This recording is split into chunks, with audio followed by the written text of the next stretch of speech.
The end of death. Dying is a perpetual fear for mankind, both for ourselves and for others we care about. Fear of death guides many of our actions through life, for most people, and humanity has continued to evolve and develop in order to prolong our lives as much as possible. In the SCP universe, death is a common horror, as countless anomalies are responsible for increasingly horrific ways for people to die, from civilians to D-class to MTFs and so on. An individual that's unable to die, such as Dr. Bright, Connor from the Confinement series, or SCP-076, can be a valuable asset or a dangerous weapon. But what if no one could die? What if death ceased to exist as a concept, and every person and animal had immortality forced upon them? The Foundation has considered the consequences of such a situation, believing the likelihood of it occurring to be near impossible. Today we'll be looking at a timeline in which that exact scenario plays out, called the End of Death. Much like the Broken Masquerade timeline, this is a separate canon that combines both tales and various SCPs, so it's just a fun alternative look at the SCP universe. The end of death occurred instantaneously, like someone just flipped a switch. In that moment, death no longer existed as a fundamental concept of our universe, at least for animals.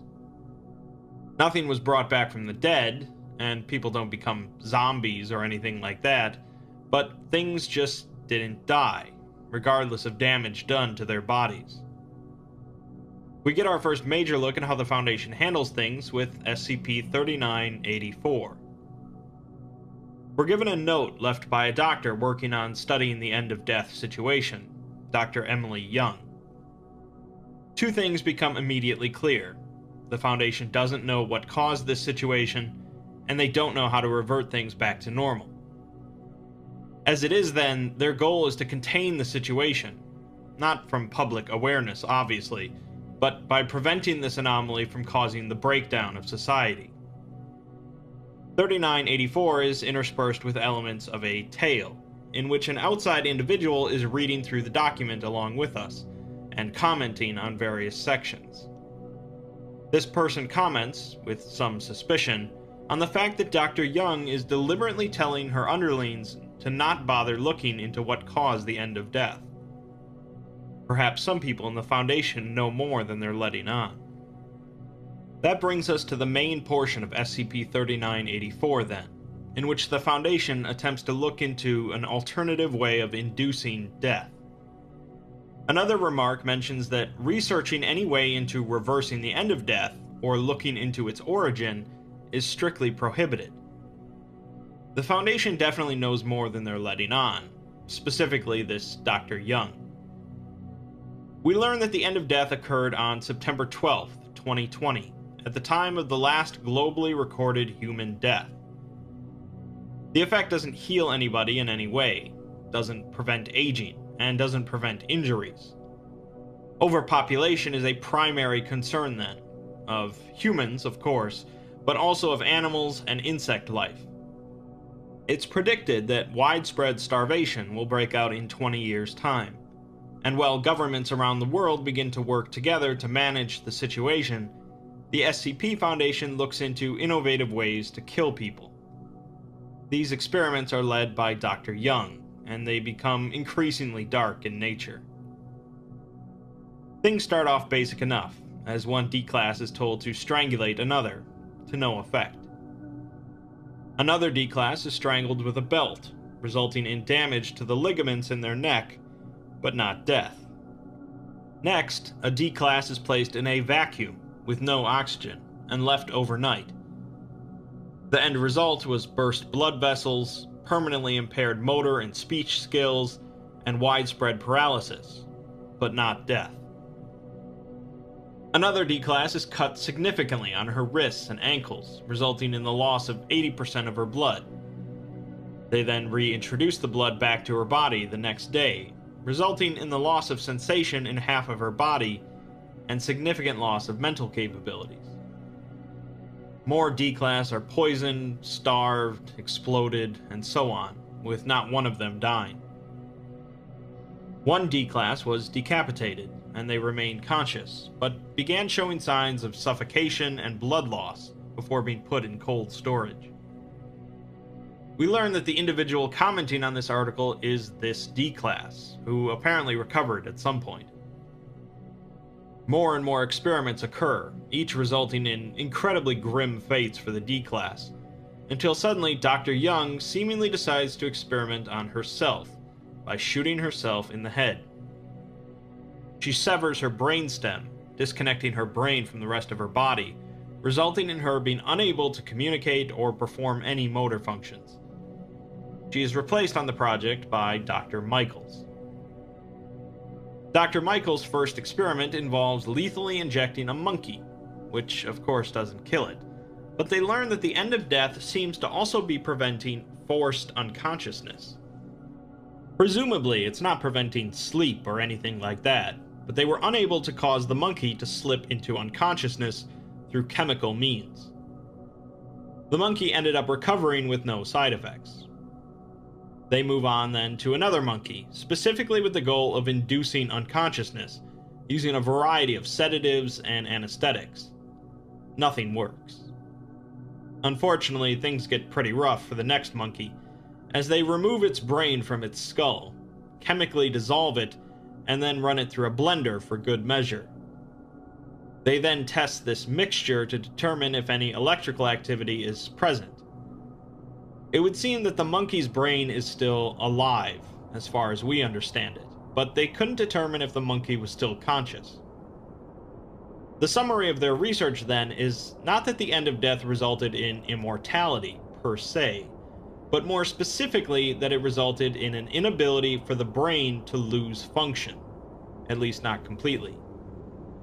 We then see a collapsible section at the bottom with the text, Dämmerung restricted. If the word Dämmerung sounds familiar, you either know some German, or you're acquainted with SCP-2718.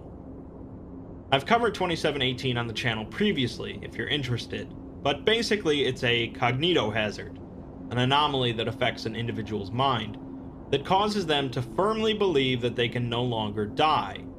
Instead, they will consciously waste away for all eternity. Dämmerung is a special containment class specifically designed for 2718. SCP-2718 predates the creation of the End of Death canon, but it certainly inspired it. Unfortunately, we don't get to see what's behind this restricted file, as the individual reading this document doesn't have access to it. The file is apparently called Project Dämmerung, and the person is determined to get into it to find out why Dr. Young spent so long experimenting on humans without reason, and why research into what caused the end of death is forbidden. They are interrupted, however, by Foundation agents, who capture the individual. We'll get back to the whole Dämmerung thing in a moment, but you might be wondering how the Foundation solved the insect problem. With exponential insect population growth and no way to kill them off, insects would quickly cover the entire world. Fortunately, the Foundation had created a chemical prior to the end of death that would turn out to be quite useful. The chemical, SCP-3287, is a sterilization gas that comes in 3 varieties, although it took a little while for the Foundation to realize exactly what each variety did. The first version simply sterilizes any living subject, preventing them from reproducing. The second version confused the Foundation for a while, as any of the D-class they tested it on seemed to already be sterile. The third version seems to have never been tested. Of course, what's actually happening is a bit of messing with the timeline, as the second version makes it so that the individual has always been sterile, potentially erasing any children they might have had. And the third version makes it so that the individual's parents have always been sterile, erasing them. These versions can easily lead to some messy time changes, erasing quite a bit of things from existence.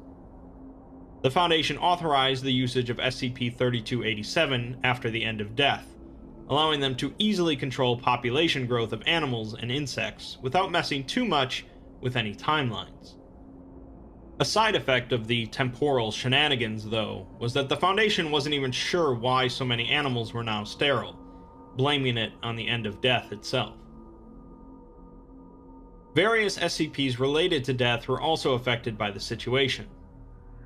SCP-1440 was an old, immortal man that caused the eventual destruction of anything nearby that was connected to humanity. He was now captured by the Foundation, pending reclassification to neutralized. SCP-2935, the cave that led to the completely dead world, was now just a normal cave.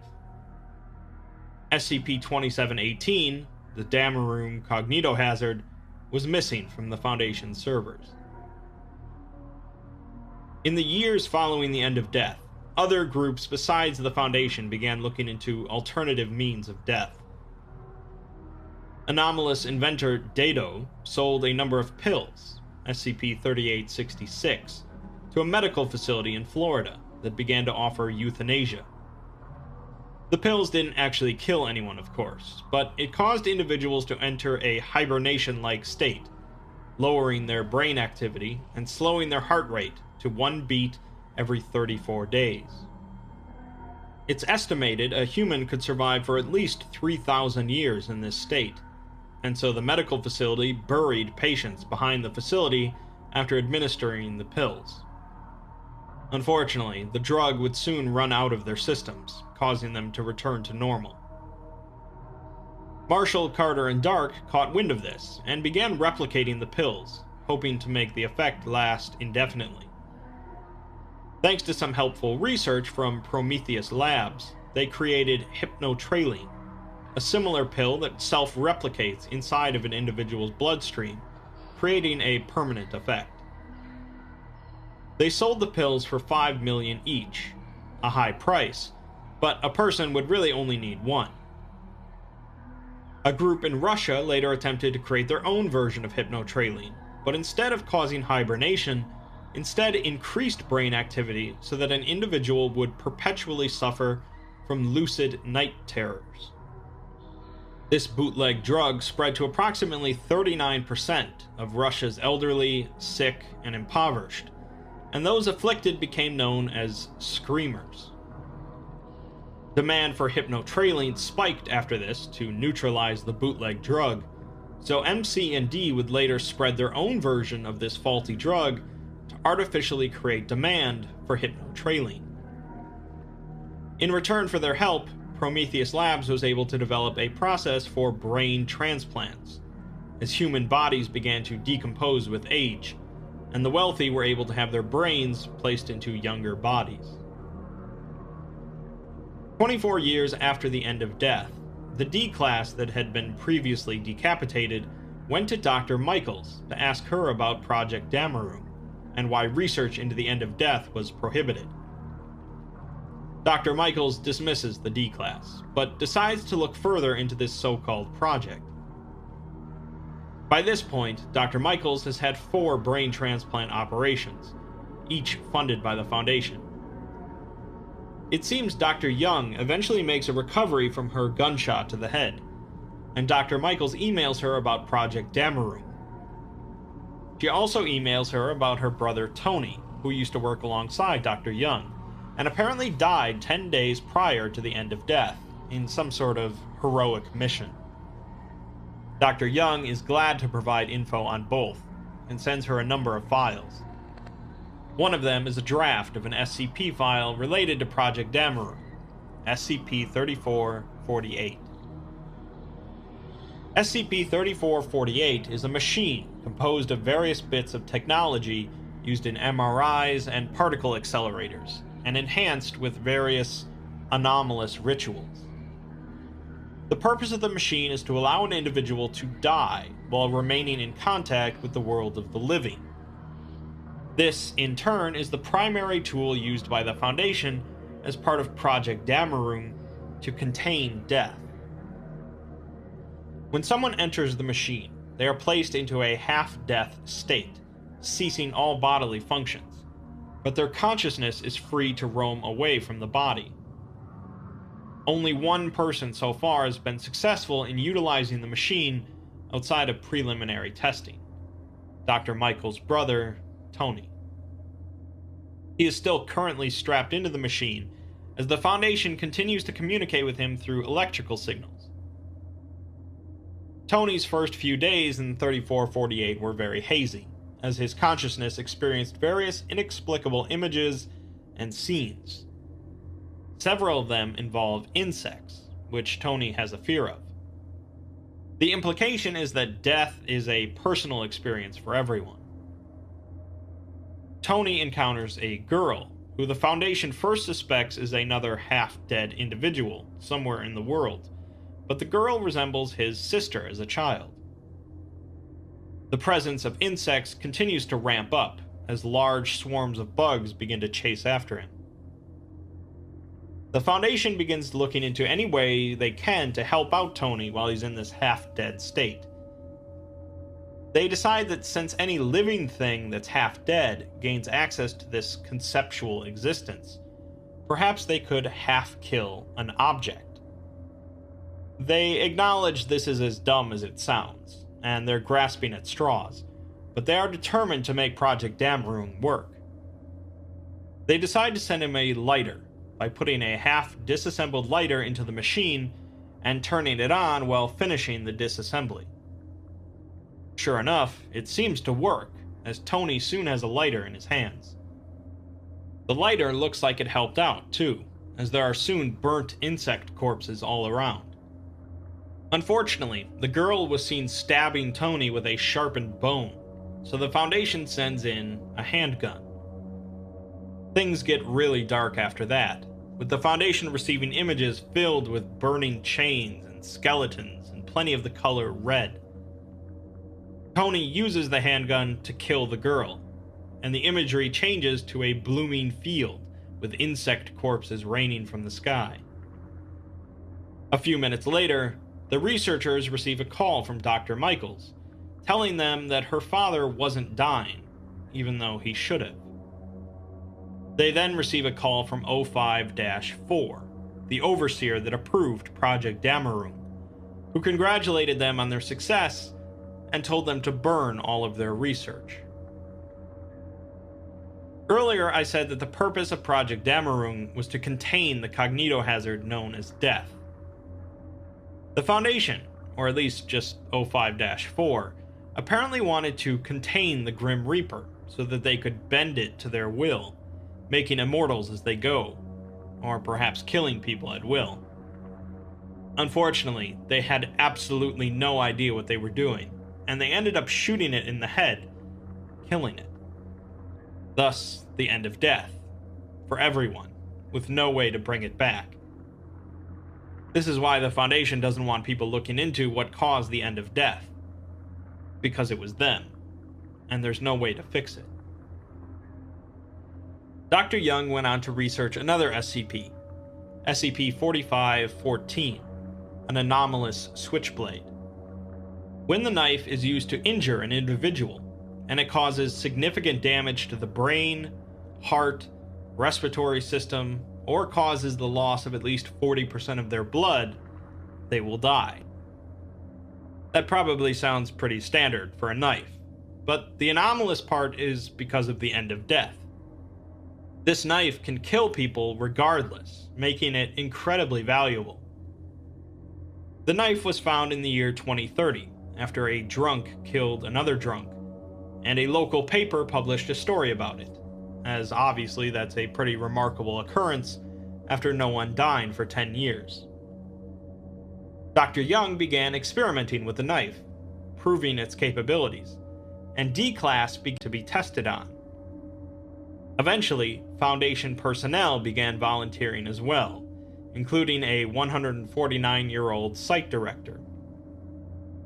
Dr. Young was finally taken off the project by the Ethics Committee, who decided that they couldn't use the knife to kill everyone who wanted to die, so therefore it was unfair to be used on a select few. We learn a little later that the SCP-4514 document has been edited a bit, obscuring the origin of the knife. The drunk that used the knife was a Foundation agent, who received it as a gift prior to the end of death. The person that gave him the knife was Tony Michaels. We also later get a bit more information about O5-4, the man responsible for all of this. He had developed a fear of death after losing a number of family members in quick succession, and wanted to find a way to make certain individuals immortal. Obviously, he messed up, and immediately ordered the team to burn all the research so that no one found out.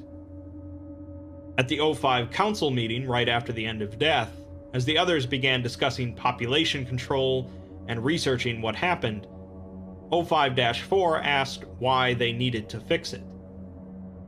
He was, at the time, happy for his immortality, but was worried that the Foundation would eventually reverse the situation.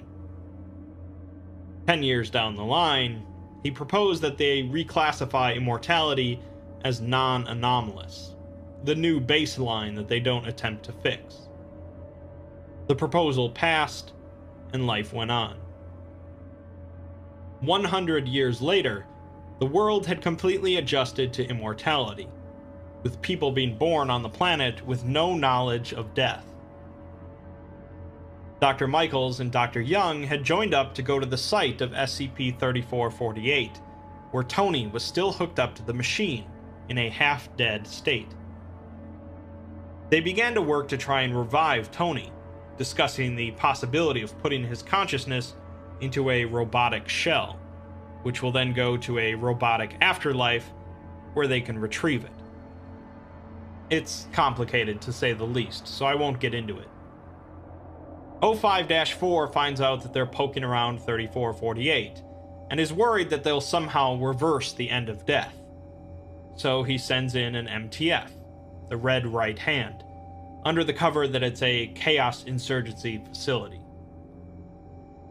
Meanwhile, Dr. Michaels enters the half-dead afterlife in an attempt to retrieve her brother.